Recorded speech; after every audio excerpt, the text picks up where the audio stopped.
పిత పుత్ర పవిత్రాత్మ నామమున ఆమెన్. ప్రియ సహోదరి సహోదరులారా, యూట్యూబ్ ద్వారా దేవుని యొక్క వాక్యాన్ని ఆలకిస్తున్నటువంటి ప్రతి ఒక్క బిడ్డను కూడా దేవుడు బహుగా దీవించాలని ఈరోజు ప్రత్యేకంగా ఒక వాక్య ధ్యానాంశాన్ని మనము ధ్యానించుకుందాం. మత్తయి శుభవార్త 4వ అధ్యాయము 2-3 వచనాలు మనము చూసినట్లయితే, సైతాను యొక్క శోధన. 40 దినములు 40 రాత్రులు ఉపవాసముతో గడిపిన పిదప ఆయన ఆకలిగొనెను. అంతట సైతాను ఆయన వద్దకు వచ్చి, నీవు దేవుని కుమారుడవైనచో ఈ రాళ్లను రొట్టెలుగా మారునట్టు ఆజ్ఞాపింపుము అనెను. ప్రభువునందు ప్రియ సహోదరి సహోదరులారా, మరి మనిషిని పట్టి పీడించేటువంటి ఈ యొక్క శోధన అనేది 3 రకాలుగా ఉంటుందని మనం గతంలో ధ్యానించుకున్నాం. మొదటిది శరీరం వలన వచ్చేటువంటి శోధన. ఇప్పుడు రెండవ అంశముగా సాతాను వలన వచ్చేటువంటి శోధన. సాతాను వలన వచ్చేటువంటి శోధన ఎలా ఉంటుంది అని యొక్క వాక్యాలు మనం పరిశీలన చేసినట్లయితే, ముందుగా మనం సాతాను యొక్క తంత్రాలను మనము గుర్తించగలిగిన వారమై ఉండాలి. ఎందుకంటే ఏదోని తోటలో అన్ని జంతువుల కంటే యుక్తి కలిగినది సర్పము అని వ్రాయబడి ఉంది, తెలివి కలిగినటువంటిది. అలాంటి తెలివి కలిగినటువంటి సర్పములోనికి సాతానుడు చొరబడిపోయాడు. చొరబడి ఆ యొక్క సర్పాన్ని వాడుకొని అవ్వని ఆదామని శోధించటం మొదలుపెట్టాడు. కాబట్టి ఈ యొక్క ధ్యానించే ముందు మనము ఒక 3 విషయాల్ని మనం జ్ఞాపకం చేసుకోవాలి. మన దేవుడు ఎవరు అనేటువంటి జ్ఞానాన్ని మనము కలిగి ఉండాలి. రెండవది, ప్రభు దృష్టిలో మనము ఎవరము అనేటువంటి జ్ఞానాన్ని కూడా మనము కలిగి ఉండాలి. మూడవది, సాతాను యొక్క తంత్రములను గుర్తించేటువంటి జ్ఞానాన్ని కూడా మనము కలిగి ఉండాలని ఈ యొక్క లేఖనాలు మనకి తెలియజేస్తూ ఉన్నాయి. అయితే సాతాను మొట్టమొదటిగా మన మీద ఏ విధముగా దాడి చేస్తుంది అని ఆలోచన చేస్తే, మొట్టమొదట మన విశ్వాసం మీద దాడి తీస్తుంది. అంటే మనము అలసిపోయినప్పుడు, సొమ్మసిల్లిపోయినప్పుడు, లేదా బాధలు వచ్చినప్పుడు, కష్టాలు వచ్చినప్పుడు, లేదా అనారోగ్య సమస్యలు వచ్చినప్పుడు, లేదా అనేకమైన ఇబ్బందులు వచ్చినప్పుడు మొట్టమొదట మనం కోల్పోయేది అవిశ్వాసం. విశ్వాసాన్ని కోల్పోయి అవిశ్వాసంలోకి వెళ్ళిపోతాం. అందుకనే అవిశ్వాసాన్ని అది ప్రవేశపెడుతుంది మన హృదయంలో. కాబట్టి మనము దేవుని కోసము ఎదురు చూసేటువంటి లేదా నిరీక్షణ కోసము కోల్పోనట్లుగా అది సాతాను మనల్ని శోధిస్తూ ఉంటుంది. అందుకనే బైబిల్ చదవటం, లేదా ప్రార్థన చేయటం, లేదా ప్రార్థన ఎడల ఆసక్తి లేకపోవటం, దేవాలయానికి వెళ్ళాలనేటువంటి ఆసక్తి లేకుండా, ప్రతి వారం వెళుతున్నాను కదా, ఏముందలే ఒక వారం వెళ్ళకపోతే అనేటువంటి అవిశ్వాసాన్ని సాతాను మొట్టమొదటిగా మనలో ప్రవేశపెడుతూ ఉంది. దానిని బట్టి నెమ్మదిగా రోజు రోజుకి అవిశ్వాసంలోనికి వెళ్ళిపోయి ఆత్మీయమైన జీవితాన్ని కోల్పోతాడని వాక్యం మనకి హెచ్చరిక చేస్తూ ఉంది. అయితే ఇక్కడ మనం ఇప్పుడు చదువుకున్నటువంటి అంశాన్ని మనం చూస్తే, సాతాను యేసు ప్రభువుని శోధిస్తూ ఉంది. చూడండి, ఇక్కడ యేసు ప్రభునే శోధిస్తుంది అంటే మానవ మాత్రమైనటువంటి మనమెంత? ఒకసారి మనం ప్రశ్న వేసుకున్నట్లయితే, ఇక్కడ యేసు ప్రభుని శోధించినటువంటి విషయంలో మనం చూస్తే, ఈ శోధించేటువంటి వాడు, ఆ శోధకుడు లేదా సైతాను ఒక సమయం కోసము వేచి చూస్తుందని ఇక్కడ వాక్యాలను బట్టి మనకి అర్థమవుతా ఉంది. యేసు ఒంటరిగా ఉన్నటువంటి సమయం చూసింది. ఆకలితో అలమటించినటువంటి సమయాన్ని చూసింది. శరీరం అంతా బలహీనమైపోయినటువంటి సమయాన్ని సాతాను కనిపెట్టింది. యేసు ప్రభు 40 దినముల ఉపవాసం ఉండి నీరసించిపోయినటువంటి పరిస్థితిని సాతాను గమనించింది. ఆలోచించటానికి సరైనటువంటి ఆ యొక్క మనస్సు నిరాకరించేటువంటి ఆ యొక్క సమయాన్ని సాతాను కనిపెట్టగలిగింది. చూసారా? సాతాను తెలివిగా ఎన్నుకుంటుంది. ఎవరిని ఎన్నుకుంది? యేసు ప్రభువునే ఎన్నుకుంది. ఎడారిలో ఉన్నాడు ఈయన. కాబట్టి యేసుపై ప్రేమ ఉన్నట్లుగా ఆ సాతానుడు అక్కడ నటిస్తూ ఉన్నాడు. చూసారా? యేసు ప్రభువు మీద శ్రద్ధ కలిగిన వాడుగా నటిస్తూ ఉన్నాడు. యేసు ప్రభువు మీదగా మరి ప్రేమ, కనికరము, దయ కలిగినటువంటి వాడుగా ఈ సాతానుడు మరి యేసు ప్రభువుని పొగుడుతూ ఉన్నట్టుగా వాక్యాలు మనకి తెలియజేస్తూ ఉన్నాయి. కాబట్టి ఇక్కడ ఏమని పొగుడుతూ ఉంది? మనం ఆలోచన చేద్దాం. యేసు ప్రభు దగ్గరికి వెళ్ళి అంటుంది, ఏమంటుంది? నీవు దేవుని కుమారుడవైనచో ఈ రాళ్లను రొట్టెలుగా మారునట్టు నీవు ఆజ్ఞాపింపుము. అంటే ప్రభువుని ఇక్కడ మరి నీవు 40 దినములు ఉపవాసం ఉన్నావు.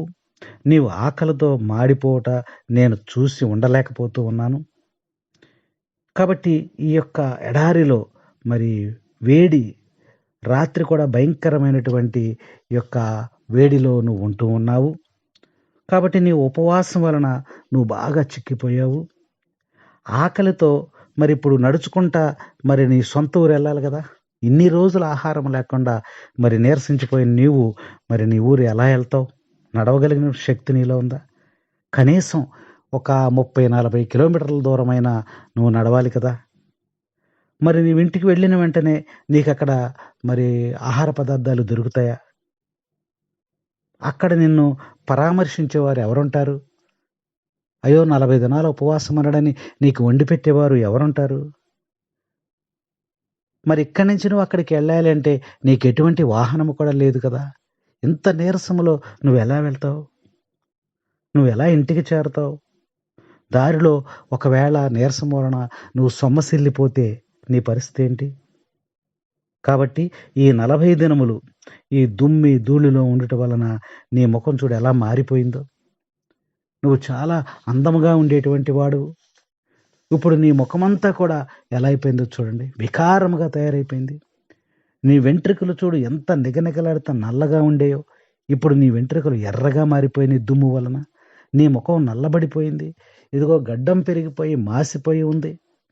ఇలాంటి స్థితిలో నువ్వు స్నానం చేసి శుభ్రమైనటువంటి బట్టలు ధరించకుండా ఎలా నీ గ్రామంలోనికి వెళ్తావు? ఇలా వెళ్తే నిన్నేమనుకుంటారు? పిచ్చివాడు, పిచ్చివాడు, పిచ్చివాడు అనుకుంటారు. హేళన చేస్తారు. కాబట్టి నువ్వు ఊర్లోకి వెళ్ళి మరి ఈ విధముగా ఇప్పుడున్నటువంటి పరిస్థితుల్లో నువ్వు ఊర్లోకి వెళ్తే నువ్వు పిచ్చాడు అని మరి అనేక మంది పిల్లలు కూడా రాళ్ళు వేసి నిన్ను కొట్టేటువంటి పరిస్థితి వస్తుంది. కాబట్టి ఇంత చక్కని వయసులో 33 సంవత్సరాల వయసులో యవ్వన ప్రాయంలో నువ్వు చక్కగా ఉండవలసింది పోయి మరి ఆకలితో ఉండటం ఏంటి? అది నీకు మంచిది కాదు. నీ ఆరోగ్యానికి కూడా మంచిది కాదు. ఈ రాళ్లను రొట్టెలుగా మార్చి భుజించవచ్చు కదా అని సాతాను యేసు ప్రభువుని పొగుడుతూ ఉంది, లేదా శోధిస్తూ ఉందని మనం ఇక్కడ ధ్యానించుకుంటే ఇంకా బాగుంటుంది. కాబట్టి యేసు ప్రభువు మీద సానుభూతి ఉన్నట్లుగా, యేసు ప్రభువు మీద ప్రేమ ఉన్నట్లుగా నటించి మాట్లాడుతూ ఉంది. మనకు కూడా మన వ్యక్తిగత జీవితంలో అనేక మంది మరి మన మీద సానుభూతి ఉన్నట్లు, ప్రేమ ఉన్నట్లు నటన చేస్తూ ఉంటారు. కానీ మనం తప్పుకోగానే మన వెనక మన గురించి మరో విధముగా మాట్లాడుకుంటూ ఉంటారు. ఇక్కడ వాక్యంలో మనం చూస్తే మరి అరణ్యంలో ఏమన్నా ఇక్కడ చూసినట్టు వాక్యాలు చక్కగా మనకు తెలియజేస్తూ ఉన్నాయి. చిన్న చిన్న సున్నపు రాళ్లతో నిండినటువంటి ఆ ప్రాంతం అంతా కూడా మరి గుండ్రంగా ఉండి తెల్లగా ఉన్నటువంటి ఆ యొక్క రాళ్ళు దుమ్ము ధూళితో నిన్నప్పుడు చూచుటకు అవి మరి రొట్టెల్లాగానే మనకి కనబడతా ఉన్నాయి. ఆ రాళ్లను తీసుకుని రొట్టెలుగా మార్చుకో. నువ్వు దేవుని కుమారుడివే కదా. నువ్వు దేవుని కుమారుడివైనచో అంటే ఈ రాళ్లను రొట్టెలుగా మార్చకపోతే ఈయన దేవుని కుమారుడు కాదు. ఈ రాళ్లను రొట్టెలుగా మార్చుకోమని చెప్పి చెబుతుంది. మరి నిజంగా మనమైతే మన దగ్గర ఏదన్నా ఒక విద్య ఉన్నప్పుడు ఎవడన్నా వచ్చి మనను పొగిడినప్పుడు వెంటనే ఆ విద్యను మనం చేసేస్తాం. ఒకవేళ యేసు ప్రభు 5,000 మందికి ఆహారాన్ని పంచిపెట్టినటువంటి వాడు ఈ రాళ్లను రొట్టెలుగా మార్చుకుని తినలేడా? అసలు శూన్యం నుండే సృష్టిని సృజించినటువంటి దేవుడు, కాబట్టి శూన్యములో నుంచే రొట్టెలను తెప్పిస్తాడు.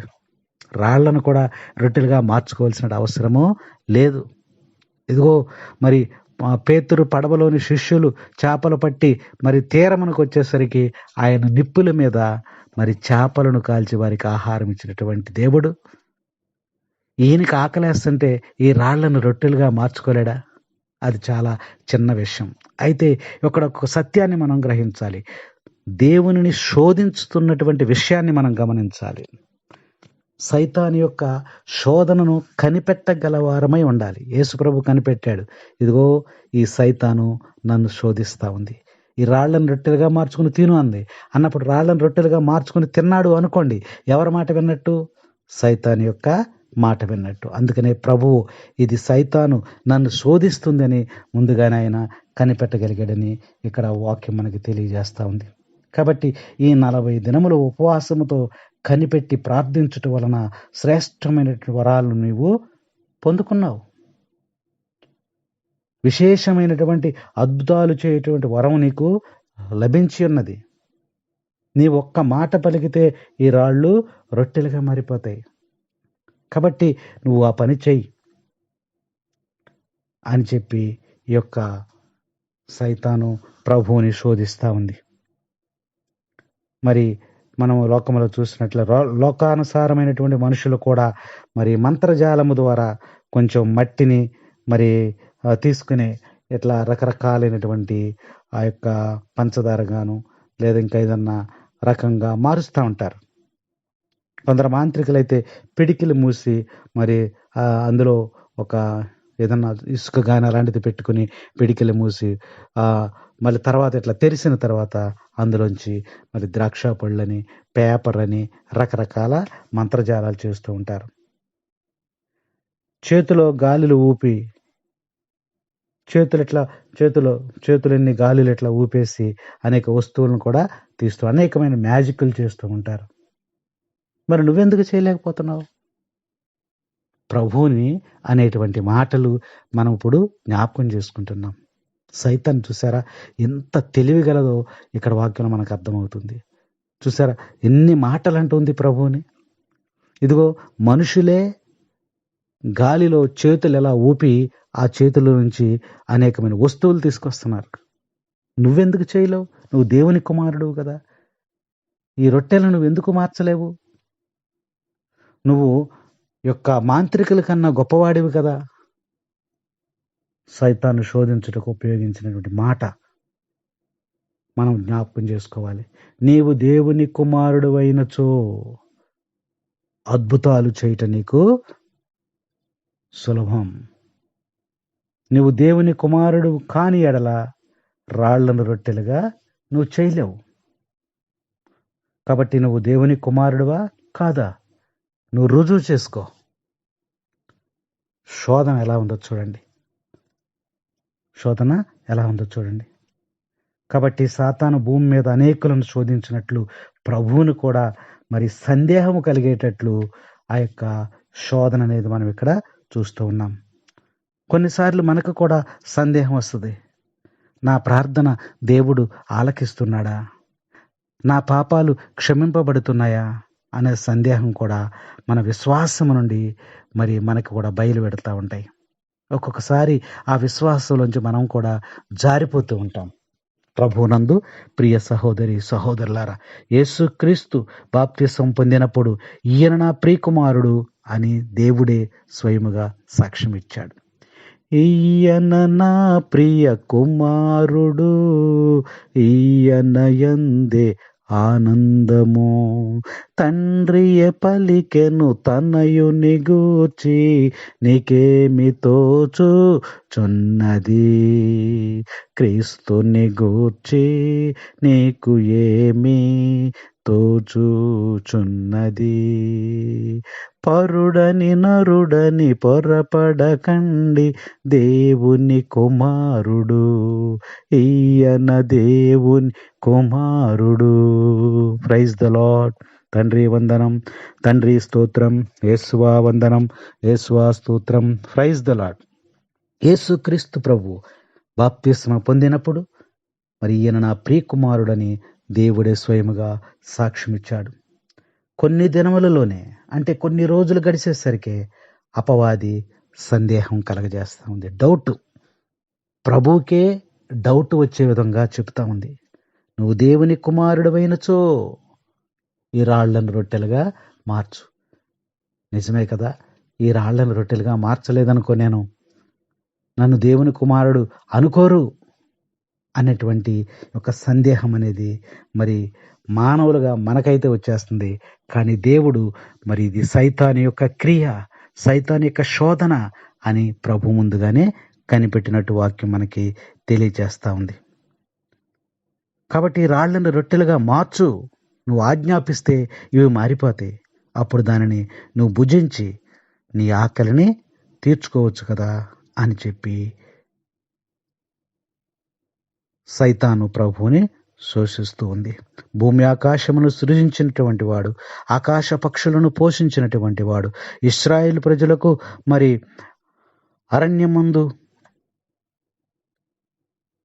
మన్నాను కురిపించినటువంటి వాడు, త్రాగటానికి నీళ్లు లేకపోతే కొండని కొట్టి కొండ నుండి జలమును రప్పించినటువంటి వాడు,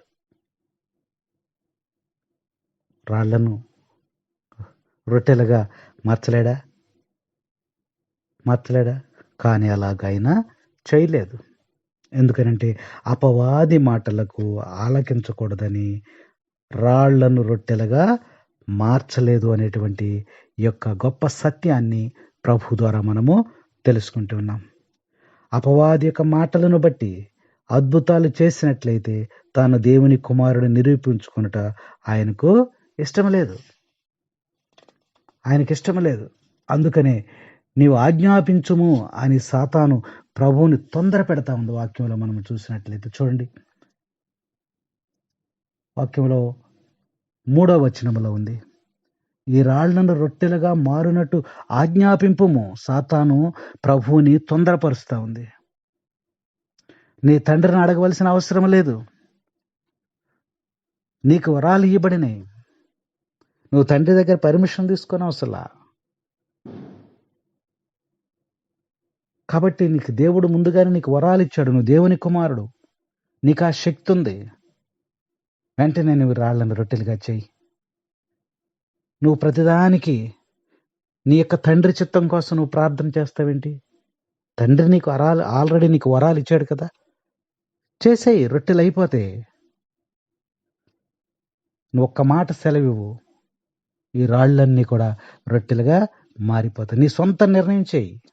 నీ తండ్రి మీద ఆధారపడతావేంటి? ఇంకా నీకు 33 సంవత్సరాలు వచ్చేసినాయి కదా, దేవుడు నీకు వరాలు ఇచ్చేసాడు కదా, ఇంకా తండ్రి ప్రార్థన చేస్తావేంటి? నీ సొంత నిర్ణయము నువ్వు చెయ్యి అని సాతాను యేసు ప్రభువుని ప్రేరేపిస్తూ ఉంది. ఇలాంటి ప్రేరేపణ నీ జీవితంలో కూడా దేవుడు గుర్తించమని హెచ్చరిక చేస్తూ ఉన్నాడు.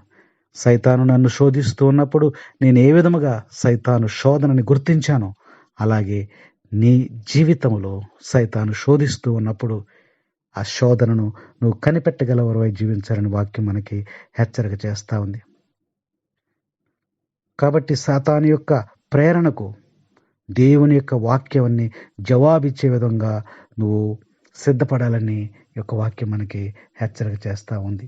ద్వితీయోపదేశ కాండం చూడండి, ఇక్కడ చక్కని వాక్యం ఒకటి రాయబడి ఉంది. ద్వితీయోపదేశ కాండము 8వ అధ్యాయము 3వ వచనం ఒకసారి చూద్దాం. 3వ వచనం, ఆయన మీకు అణకవును నేర్పును, మిమ్ము మొదట ఆకలితో బాధించి పిమ్మట మన్నా భోజనమును అనుగ్రహించును. ఇట్టి భోజనమును మీరు గాని మీ పితరులు గాని ఏనాడును ఆరగించి ఎరుగరు.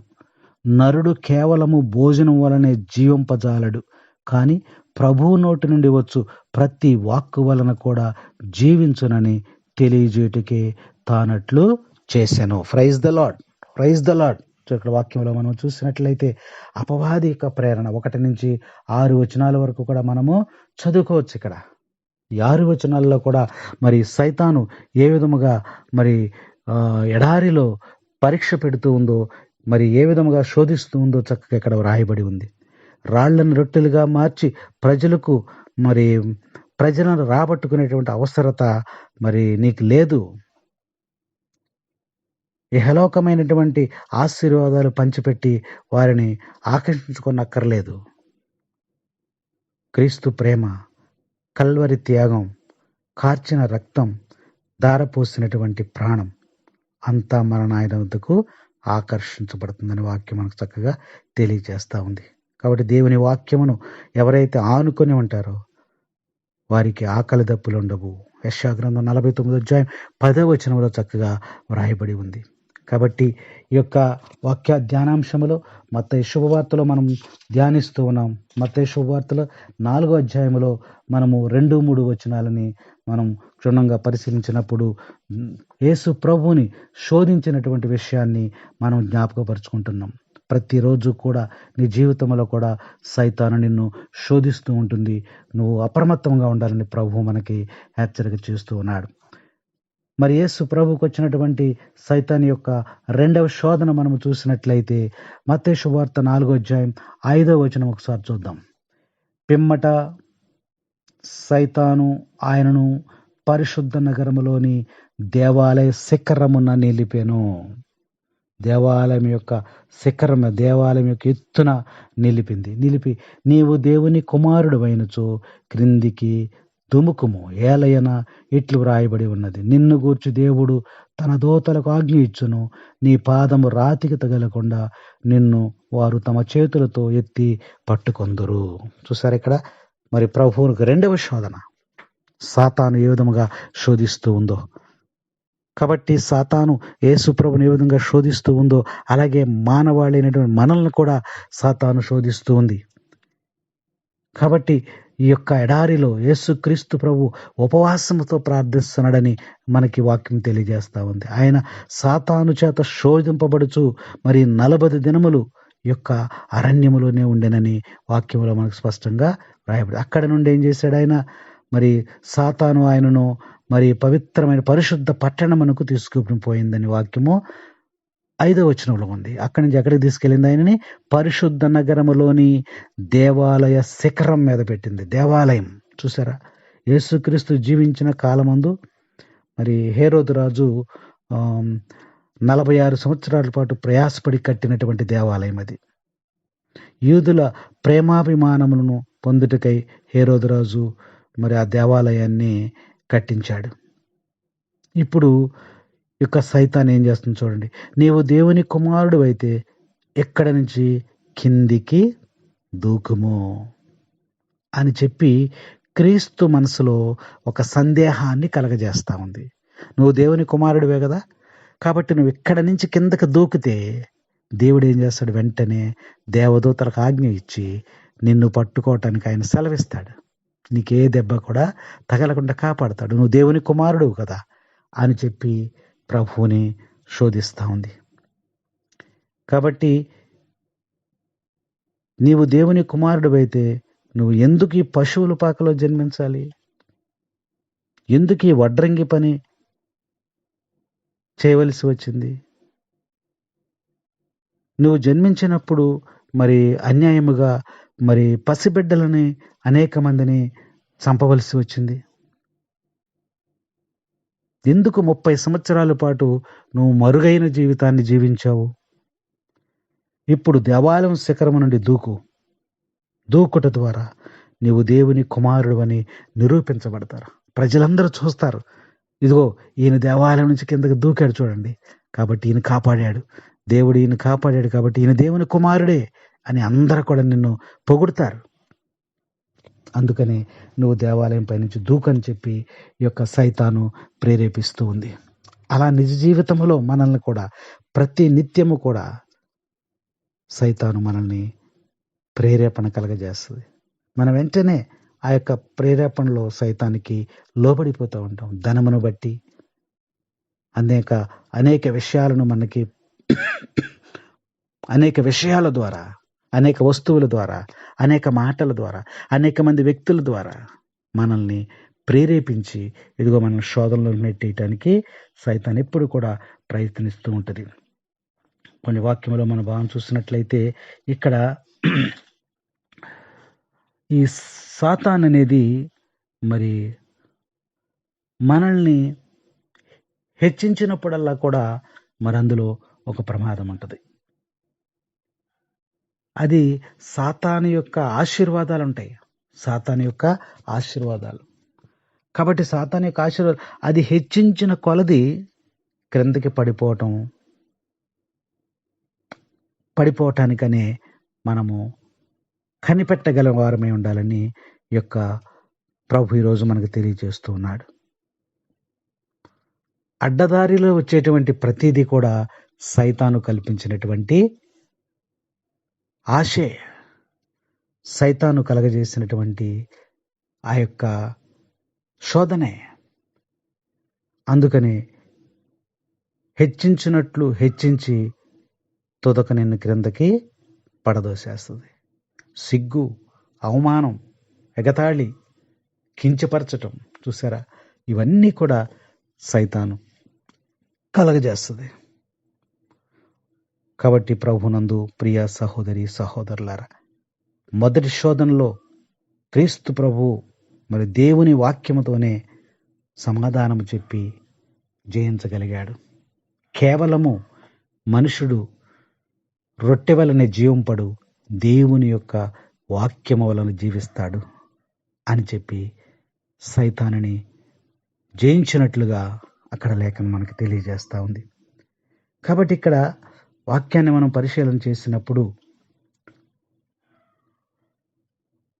సైతాను కూడా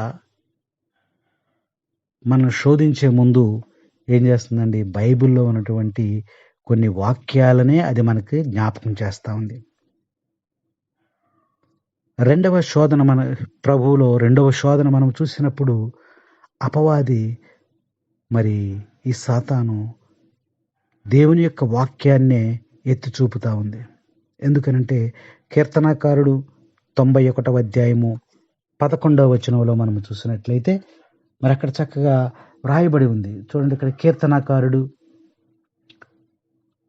91వ అధ్యాయము 11వ వచనం,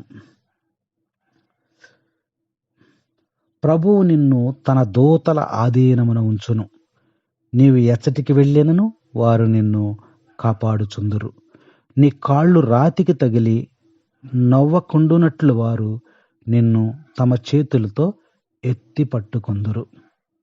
నీవు సింహమును నాగుపామును కాలితో ముట్టెదవు, కొదమ సింహమును కాలసర్పమును పాదములతో తొక్కెదవు. ఇలా వాక్యాలు మరి అక్కడ చక్కగా వ్రాయబడి ఉన్నాయి.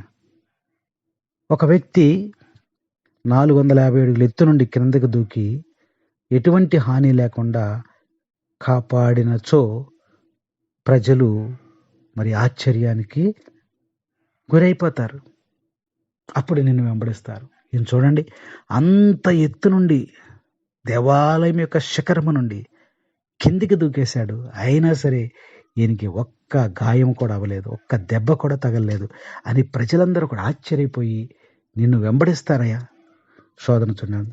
అంతేకాదు, నువ్వు దేవుని కుమారుడు అని, మెస్సయ్య అని వాళ్ళు అంగీకరిస్తారు అని సాతాను యేసు ప్రభువుని ప్రేరేపిస్తూ ఉంది. ఎందుకు ఇలా అంటుంది అని మనం ఒక ప్రశ్న మన హృదయంలో వేసుకున్నట్టయితే, క్రీస్తుకు పూర్వము అంటే యావే దేవుని యొక్క కాలంలో అనేక మంది నేనే మెస్సియాను చెప్పుకునేవాళ్ళు. నేనే మెస్సియాను, ప్రవక్తలు చెప్పారే ఒక మెస్సియా వస్తాడని, ఆ మెస్సియాను నేనే అని అనేకమైన మంత్రాలు తంత్రాలు ఇవన్నీ కూడా చేస్తూ ఉండేవాళ్ళు. సాహస కార్యాలు చేయటానికి వాళ్ళు ప్రయత్నించేవారు. కాబట్టి ఈ యొక్క వాక్యాలను మనం కొద్దిగా అపోస్తుల కార్యాలు 5వ అధ్యాయం 36వ వచనములో మనం చూసినట్లయితే అక్కడ ఒక వ్యక్తి ఉన్నాడు. నేను గొప్ప కార్యములు చేసేదను అని పలికి విఫలమైపోయాడు. అంటే ఈ గొప్ప కార్యాలు చేసి రానున్నటువంటి మెస్సియాను నేనే అని ప్రజలను నమ్మించటానికి వాళ్ళు ప్రయత్నం చేసినట్లు ఈ లేఖనాలు మనకు తెలియజేస్తూ ఉన్నాయి. యోర్దాను నదిని రెండుగా చీల్చుట ద్వారా నేను మెస్సయ నిరూపించుకుంటానని చెప్పి మరి నిరూపించలేకపోయాడు ఒక వ్యక్తి. కాబట్టి అనేకమైనటువంటి మరి విషయాలను గ్రంథంలో మనము పరిశీలన చేయొచ్చు. అపోస్తుల కార్యాలు 5వ అధ్యాయం 37వ వచనములో, అలాగే మరి అపోస్తుల కార్యములు 21-38 వచనాల్లో మరి అనేక మంది ఇదిగో నేనే మెస్సియాను అని నిరూపించుకోవటానికి అనేక ప్రయత్నాలు చేశారు. కానీ చివరకు వారు ఏమీ కూడా మరి అద్భుతాలు కానీ చేయలేకపోయారు.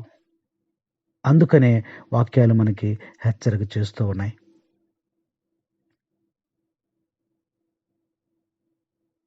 ప్రభునందు ప్రియ సహోదరి సహోదరులారా, యేసుక్రీస్తు ప్రభు సాతాను చేత శోధింపబడ్డాడు.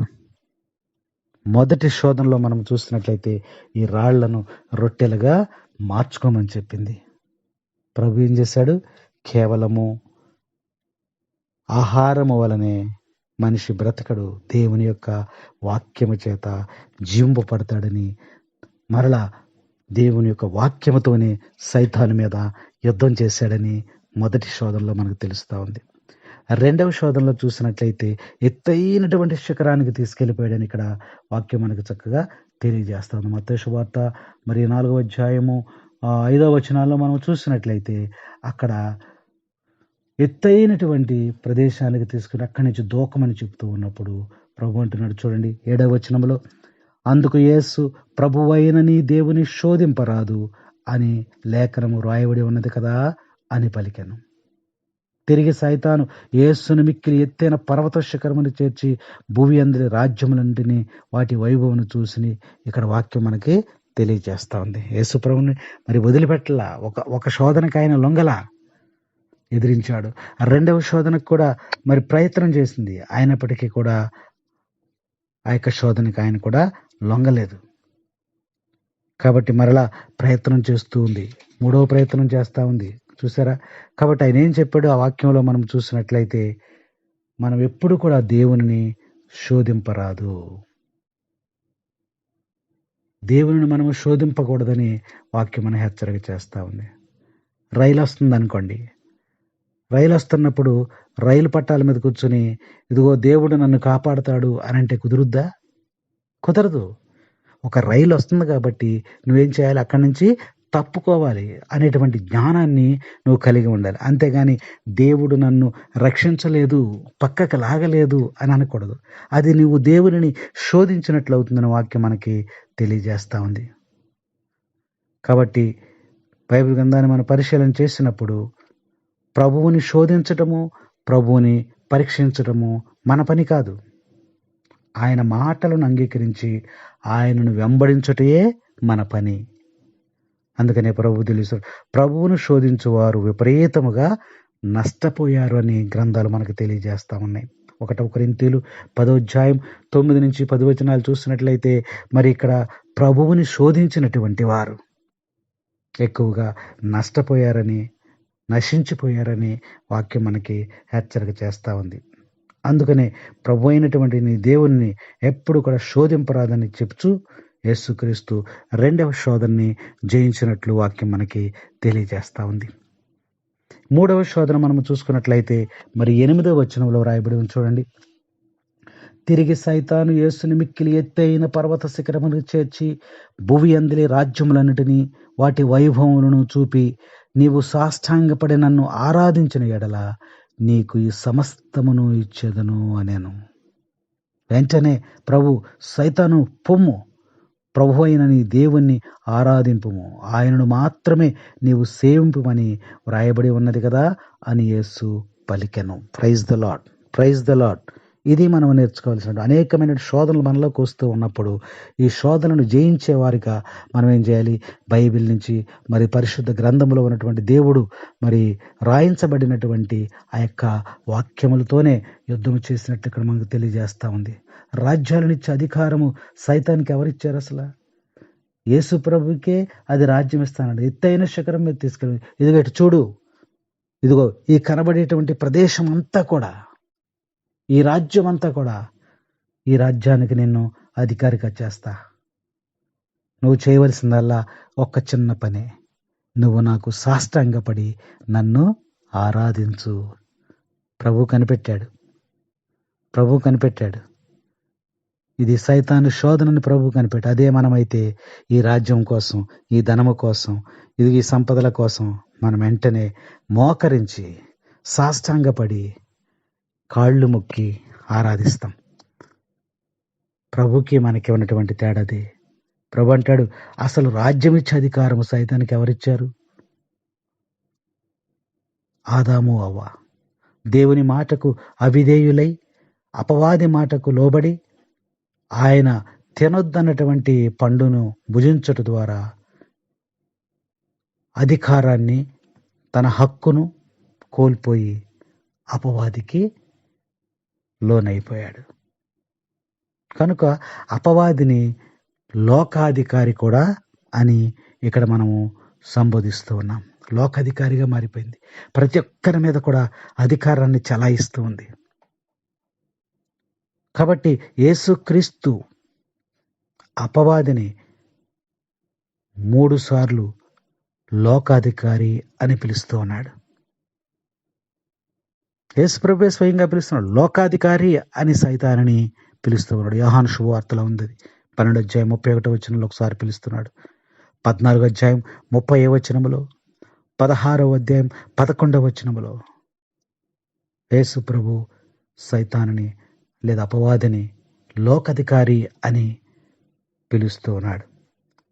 కాబట్టి ఇక్కడ వాక్యంలో మనం చూసినట్లయితే ప్రభు అయిన యేసుక్రీస్తు మరి ఎందు నిమిత్తమైతే ఈ లోకమునకు వచ్చాడో అపవాదికి తెలుసు. తన మరణము ద్వారా అపవాదిని నశింపచేసి మరణము యొక్క, పాతాళం యొక్క తాళపు చెవులను లాక్కోవటానికే ఆయన ఇక్కడ భూలోకములకు వచ్చాడని సాతానికి తెలుసు. అపవాది క్రియలను లయపరచటానికే యేసు ప్రభు రక్షకుడుగా ఈ లోకములోకి వచ్చాడని సాతానికి తెలుసు. తన తలను చితకతొక్కుటకే ఈ లోకంలోనికి యేసయ్య వచ్చాడని సాతానికి తెలుసు. తన యొక్క పలుకుబడిని, తన యొక్క ఏలుబడినంత కూడా మరి లాక్కొని మానవునికి ఇవ్వటానికే ఈయన ఈ లోకములో జన్మించాడని సాతానికి తెలుసు. ఆదాము వాళ్ళ దగ్గర లాక్కున్నటువంటి ఆ యొక్క అధికారాన్ని తిరిగి మానవులకు మరలా తిరిగి ఇవ్వటానికే ఈయన వచ్చాడు అని మరి సాతాను అంటూ ఉంది. మరి ఇక్కడ వాక్యంలో మనం చూసినట్లయితే, నీవు సిలువను మోసి శ్రమలను అనుభవించి ఆఖరి రక్తపు బొట్టు వరకు లోకమును విమోచించుటకు వచ్చితివి. సిలువ మరణము మహాఘోరం, మరింత నింద, నీకు అవమానం. నువ్వు దేవుని కుమారుడు అయ్యండి ఈ లోకములో ఇన్ని అద్భుతాలు చేశావు, ఇంత ఇదిగా జీవించావు, ఇలా మరణించటం నువ్వు భరించలేవు. నీకు చాలా అవమానాన్ని తెచ్చిపెడుతుంది అది. నీ శిరస్సుపై ముండ్ల కిరీటం పెడతారు, కాళ్ళు చేతుల్లో సీళ్ళ కొడతారు, కొరడాలతో దెబ్బలు కొడతారు. ఆ తరువాత పరలోకమందును భూమి మీదను అధికారం. ఆ తర్వాత నీకు వచ్చేది ఈ బాధలన్నీ పడిన తర్వాత. కాబట్టి నీ ఒక అడ్డదారి చెబుతాను, నువ్వు విను. నిన్ను దేవుడు రాజుగా చేస్తారని అంటున్నాడు. ఎప్పుడు చేస్తాడు? ఇవన్నీ అయిన తర్వాత. అవమానపడుతున్నావా? ముళ్ళకేయటం కొడుతున్నారా? కాళ్ళు చేతులు బాధలు ఎక్కడ పడతావు? ఇవన్నీ వీటన్నిటి తరువాత నీకు అప్పుడు పరలోకంలోకి వెళ్ళిన తర్వాత అప్పుడు నీకు రాజుగా నిన్ను అభిషేకిస్తాడు. అప్పుడు వస్తుంది నీకు అధికారం. కాబట్టి ఇదంతా అవసరం అంటావా? అవసరంలా. ఈ బాధలేమీ లేకుండా, ఈ కష్టాలేమీ లేకుండా నేను నీకు ఒక అడ్డదారి చెబుతా. ఏంటంటది? నువ్వు అసలు ఏం కష్టపడవసరం లేదు.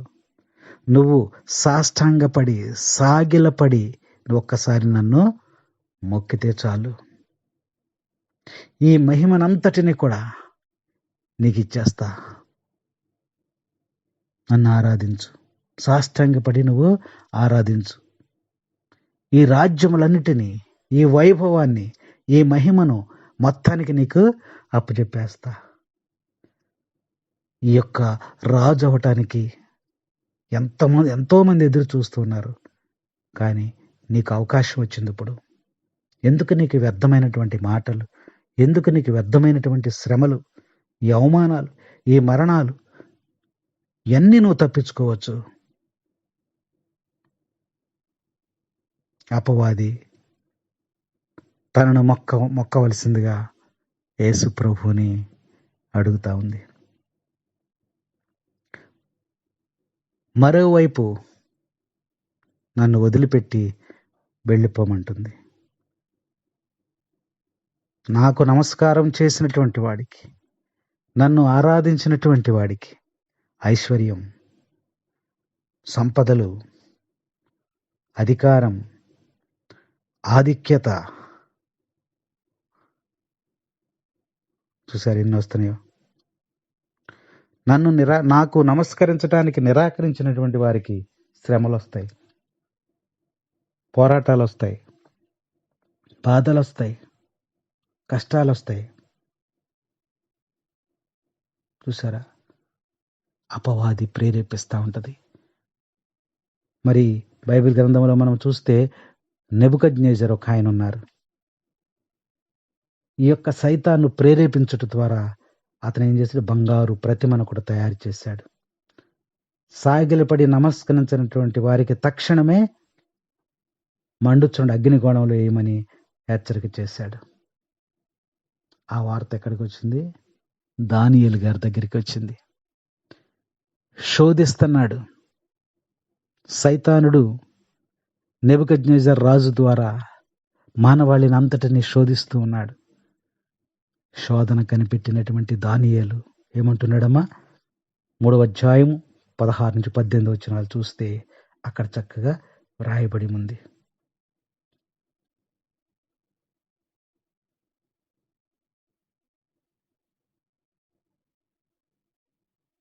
నేను నా దేవుని కోసము నేను ప్రాణాలైనా అర్పిస్తాను, కానీ నేను సాగిలపడి మ్రొక్కటం అనేది జరగదు అని దానియేలు తిరిగి జవాబు చెప్పటం కూడా మన గ్రంథంలో మనం చూస్తూ ఉన్నాం. మరి దానియేలుకు పడినటువంటి శిక్ష ఏంటి? వీళ్ళని తీసుకెళ్ళి ఎక్కడేమన్నారు? చూడండి, నీవు సాగిలపడి సాష్టాంగపడి నమస్కారం చేస్తే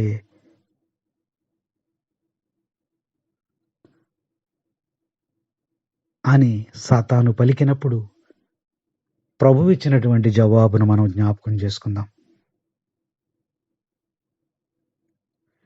ప్రభు అయినటువంటి నీ దేవుని మొక్కి ఆయనను మాత్రమే నువ్వు సేవింపుమో అని వ్రాయబడి ఉన్నది అని యేసు పలికెను. అది ఎప్పుడైతే నన్ను ఆరాధించందో వెంటనే ప్రభు బైబిల్ వాక్యాన్ని తీసుకుని యుద్ధం చేశాడు. ఆరాధించమన్నప్పుడు ప్రభువు మరి వారిని గద్దించను. చూసారా, నువ్వు నన్ను ఆరాధించన్నప్పుడు ప్రభువు సైతానుని గద్దించాడు. సైతాను పొమ్ము అని గద్దించినట్లు కూడా వాక్యం మనకి ఇక్కడ తెలియజేస్తూ ఉంది. కాబట్టి 3 శోధనలలో, మొదటి శోధన, 2వ శోధన, 3వ శోధన, ఈ 3 శోధనలో కూడా యేసుక్రీస్తు ప్రభువు మరి విజయాన్ని పొందినట్లు వాక్యం మనకి తెలియజేస్తూ ఉంది. అపవాది అంటే సైతాను ఆయనను శోధించినటువంటి ఆ యొక్క సంఘటన ఆయనకు తప్ప ఎవ్వరికి కూడా తెలియదు. నీకు శోధన వచ్చినప్పుడు అది నీకు మాత్రమే తెలుస్తుంది, పక్క వారికి తెలియదు. ఆయన పక్కనప్పుడు శిష్యులు కూడా లేరు. ఈయన ఎక్కడున్నారు? ఎడారిలో ఉన్నారు. ఆ శోధన వేళలో తనకి బంధుమిత్రులు కానీ, స్నేహితులు కానీ, శిష్యులు కానీ ఎవరు కూడా ఆయన ప్రక్కన లేరు. ఆయన ఒక్కడే ఎడారిలో ఉన్నాడు. సాతాను నువ్వు ఒంటరిగా ఉండటం చూసి నిన్ను శోధించటానికి ప్రయత్నం చేస్తూ ఉంది. మనం ఆదిలో చెప్పుకున్నట్లుగా ఒంటరి సమయం కోసము అది ఎదురు చూస్తూ ఉంటుందని ఇక్కడ ప్రభు ద్వారా మనకు తెలియజేయబడుతూ ఉంది. కాబట్టి సాతాను శోధనలో యేసుక్రీస్తు ప్రభు పొందినటువంటి విజయమును గురించి ఆయన చెప్పినప్పుడే ఇతరులకు తెలిసింది. అప్పటి వరకు కూడా ఎవరికి కూడా తెలియలేదు. మరి యేసుక్రీస్తు జీవితంలో మరి అనేకమైనటువంటి ఘట్టాలు జరిగినాయి. బాల్యము గాని, లూకాసువార్త 2:52 లూకాసువార్త 2:47 మత్తయి శుభవార్త 3:17 మత్తయి శుభవార్త 4:1-11 మార్కు శుభవార్త 1:12-13 లూకా శుభవార్త 4:1-12 ప్రభు జీవితంలో జరిగినటువంటి ఘట్టాలు అనేకమైనవిగా ఉన్నాయి. శోధన జయించే విధానము మనకి ఘట్టాల ద్వారా మనకి దేవుడు ప్రభు మనకి తెలియజేస్తూ ఉన్నాడు. ఎప్పుడైతే నువ్వు ప్రభువుతో ఆత్మీయ అనుబంధాన్ని నువ్వు కలిగి ఉంటావో అప్పుడు నీ మీదకి మరి సైతాను మన మీద దాడి చేస్తాకొస్తుంది. కాబట్టి బైబిల్ గ్రంథంలో చూస్తే అనేకమైనటువంటి మరి వచనాలు మనకి స్పష్టంగా తెలియజేయబడతాయి. యేసుక్రీస్తు విషయంలో మనం చూసినట్లయితే మరి ఆయన బాప్తిసం పొందిన వెంటనే అపవాది చేత శోధింపబడు నిమిత్తము ఎడారికి వెళ్ళాడని వాక్యములో మనకి స్పష్టంగా ఉంది. నువ్వు ప్రభు యొక్క సేవలో ఉన్నతమైన స్థానములకు చేరినప్పుడు నీకు శోధనలు వస్తూ ఉంటాయి. జాగ్రత్త. శోధనను గురించి మెలకువగా ఉండమని ప్రభు ఈరోజు మనకి తెలియజేస్తూ ఉన్నారు. నీ యొక్క పాదములు అపవాది వేసేటువంటి ఆ యొక్క ఎత్తుగడలలోనికి, అపవాది వేసేటువంటి ఆ వలలోనికి, అపవాది వేసేటువంటి ఆ ఉచ్చులలోనికి వెళ్లకుండా జాగ్రత్తగా కనిపెట్టుబడి ఉండాలి. 40 దినములు శోధన తరువాత యేసు ప్రభు ఆత్మతో బలముతో గలిలియాకు వెళ్ళెను. లూకా సువార్త 4:14 ఉంది. ఆయన ఉపవాసముండి నీరసపడిపోయావని సాతాను చెబుతుంది. కానీ ఆయన ఆత్మీయమైనటువంటి బలమును పొందుకొని తిరిగి గలిలియాకు వచ్చాడని లేఖనాలు మనకు తెలియజేస్తూ ఉన్నాయి. శోధన తరువాత గొప్ప విజయము ఆయన పొందుకున్నాడు. అధిక మహిమ, ఆధిక్యత, హెచ్చింపబడుట అనేది మనం ఇక్కడ చూస్తూ ఉన్నాం. కాబట్టి ఈ ఎడారిలో జరిగినటువంటి పోట్లాట ఇది ముఖాముఖిగా పోట్లాడుతున్నప్పటికీ కూడా ఆ దృశ్యము మరి ఇద్దరు కూడా ఎడారిలో శరీర సంబంధమైన ఆయుధములతో వారు యుద్ధము చేయలా. సాతాను యొక్క ఆయుధాలు లేవు, యేసు ప్రభు దగ్గర కూడా ఆయుధాలు లేవు. ఇక్కడ జరిగిందంతా కూడా ఈ వచనాలన్నిటి కూడా మనం జ్ఞాపకం చేసుకున్నట్లయితే మాటలతోనే యుద్ధం జరిగిందని ఇక్కడ తెలియజేయబడుతూ ఉంది. ఈ సాతాను కుయుక్తి గల ప్రశ్నలకు యేసుక్రీస్తు ప్రభు మరి బైబిల్ నుండి మరి వాక్యాలను జవాబుగా ఇచ్చాడు. అంటే వారి మధ్య ఒక మాటల యుద్ధం అనేది జరిగిందని మనం ఇక్కడ గమనిస్తూ ఉన్నాం. యుద్ధము యెహోవాదే, యుద్ధము యెహోవాదే, రాజులు మనకెవ్వరు లేరు, శూరులు మనకెవ్వరు లేరు, యుద్ధము యెహోవాదే, యుద్ధము యెహోవాదే. ఇక్కడ వీరిద్దరు కూడా మరి మాటల యుద్ధం జరిగినట్లు లేఖనాలు మనకి తెలియజేస్తూ ఉన్నాయి. మరి యుద్ధం జరిగేటప్పుడు యేసు ప్రభు ఒక పక్కన ఉన్నాడు, సైతాను ఒక పక్క ఉంది. ఇక్కడ విషయాల్ని మనం గమనించినట్లయితే యేసుక్రీస్తు వెంట ఎవరున్నారు? ఆ మాటల యుద్ధం జరిగేటప్పుడు ఆ ఎడారిలో మరి అదృశ్యమైనటువంటి వారిని మనం జ్ఞాపకం చేసుకున్నట్లయితే యేసుక్రీస్తు ప్రభు వెనక వేల కొలది దేవదూతలు ఉన్నట్లుగా మనం గమనించాలి. వేల కొలది దేవదూతలు అంటే ప్రభు యొక్క విజయం కోసము వారందరూ కూడా ప్రభు వెనక ఉండి చూస్తూ ఉన్నట్లుగా మనము ఇప్పుడు ధ్యానిస్తూ ఉన్నాం. అలాగే సైతాను వెనక దురాత్మల యొక్క సమూహం, దురాత్మలు సైతాన్లందరూ కూడా మరి దురాత్మల యొక్క సమూహము మన సైతాను గెలిస్తే బాగుండు అని వీరి వెనక నిలబడి ఉన్నాయని ఆత్మీయమైన అనుభవాల ద్వారా మనం జ్ఞాపకపరుచుకుంటూ ఉన్నాం. మరి క్రీస్తు వెనకాల ఎవరెవరు ఉన్నారు ఇంక మనం ఆలోచన చేస్తే మరి పరలోకం అనేది యేసు ప్రభుని కనిపెట్టి చూస్తూ ఉంది. ఈయన సైతాను శోధనకు లోనవుతాడా, విజయం సాధిస్తాడా? పరలోకమే ఇదిగో ఆయన వైపు తొంగి చూస్తుందని కూడా మనం ఇక్కడ చెప్పవచ్చు. అలాగే మరి ఈ యొక్క పూర్వవేదంలో చూసినట్లయితే అనేక మంది మరి పరిశుద్ధులు అంటే పరలోకములకు చేరినటువంటి వారు, తండ్రి సన్నిధానంలో ఉన్నటువంటి వారు, వారందరూ కూడా పైనుండి ఆ దృశ్యాన్ని మరి చూస్తున్నారు అని మనం గమనించాలి. ఆసక్తిగా చూసి ఉంటారని మనము ఆలోచన చేయాలి. అలాగే అపవాది వెనకాల ఎవరున్నారమ్మా? కెరూబు వలె కాక, లూసిఫర్ వలె కాక, సామాన్య మానవుని వలె కనబడి మాట్లాడసాగెను. అపవాది ఏం చేస్తుంది? ఒక సామాన్యమైనటువంటి మనిషిలాగా మరి ఒక సాధారణమైనటువంటి మనిషి చెప్పినట్లుగా మరి దేవునితో పోట్లాడుతూ ఉంది. ఈ సాతాను ఏం చేసింది? మహా తెలివిగా, ఎంతో ఆసక్తిగా, మరి జ్ఞానము గలవాడిలాగా, ప్రభు ఎడల మరి ప్రేమ, దయ, కనికరము చూపించేటువంటి వాడిలాగా శోధించే నిమిత్తము అనేక అవకాశాలని ఎత్తుకు పై ఎత్తేసి ప్రభువుని శోధించినట్లు మనం చూస్తూ ఉన్నాం. కాబట్టి ఈ మూడు శోధనలలో యేసుక్రీస్తు ప్రభువు సాతాను మధ్య జరిగిన ఈ ముఖాముఖి పోరాటమును మనం ఇక్కడ ఈ వచనాల్లో మనము చూస్తూ ఉన్నాం. కాబట్టి ప్రియ సహోదరి సహోదరులారా, శోధన అనేది మరి సాతాను మనల్ని అనేక విధాలుగా నిజముగా మరి యేసుక్రీస్తు ప్రభువునే శోధించినప్పుడు మరి బలహీనమైన మానవ స్వభావం వలన బలహీనమైనటువంటి మనలను సైతాను శోధిస్తూ ఉంటుంది.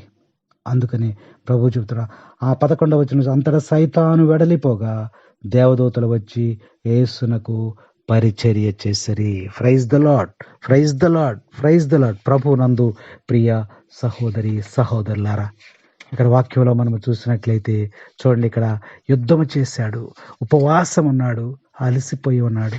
ఈ సమయంలో మరి గెలిచిన తరువాత ఎవరు వచ్చారు ఆయన దగ్గరికి? దేవదూతలు వచ్చినాయి. సైతాను ఓడిపోయింది, ప్రభువును తట్టుకోలేకపోయింది. వెళ్ళిపోయిన తర్వాత దేవదూతలు వచ్చి యేసు ప్రభువుకు పరిచర్య చేసినని చక్కని వాక్యం మనకి ఇక్కడ తెలియజేయబడుతూ ఉంది. కాబట్టి ప్రియ సహోదరి సహోదరులారా, సాతాను ఎప్పుడు కూడా పొంచి ఉంటది. ఆ సాతాను నిన్ను శోధిస్తుందన్నటువంటి విషయాన్ని నువ్వు కనిపెట్టగలిగిన వారు ఉండి దేవుని యొక్క వాక్యము చేత, దేవుని యొక్క వాక్యం అనేటువంటి ఖడ్గము చేత నీవు మాటల యొక్క వాక్యముతో యుద్ధము చేసి సైతానును జయించగలవారముగా ఉండగలవని ప్రభు ఈరోజు మనకి ఆదర్శముగా తన యొక్క గ్రంథము నుండి మనకి ప్రభు తెలియజేస్తూ ఉన్నారు. కాబట్టి సాతాను క్రియలను కనిపెట్టేవారముగా మనం జీవించాలని, సైతాను శోధనలకు మనం పడిపోకుండా మన జీవితాన్ని కాపాడుకుంటూ పరలోక రాజ్యములో ప్రవేశించాలని మనం ఆశపడదాం. స్తుతించిన సాతాన్ పారిపోతాడు, వదికితే తిరిగి వస్తాడు. స్తుతించిన సతాన్ పారిపోతాడు. వదికితే తిరిగి వస్తాడు. స్తుతించి పాడి కోటను చీల్చదం. ఎరికో పట్టణం కూల్చదం. స్తుతించి పాడి కోటను కూల్చదం.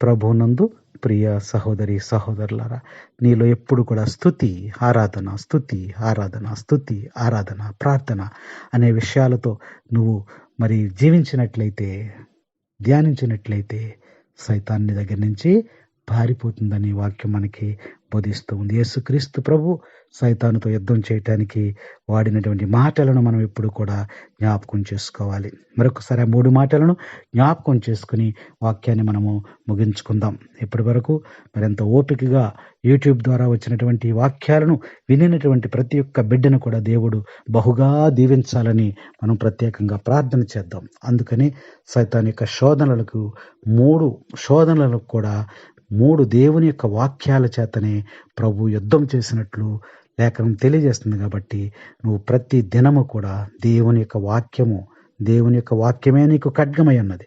అది చేతబూనుకొని నీవు మరి సైతానును జయించాలని ప్రత్యేకంగా ఈరోజు మరి ప్రభు మనకి తెలియజేస్తున్నారు. ఆ విధంగా జీవించడానికి దేవుని యొక్క కృప మనకెల్లప్పుడూ కూడా సహాయపడునుగాక.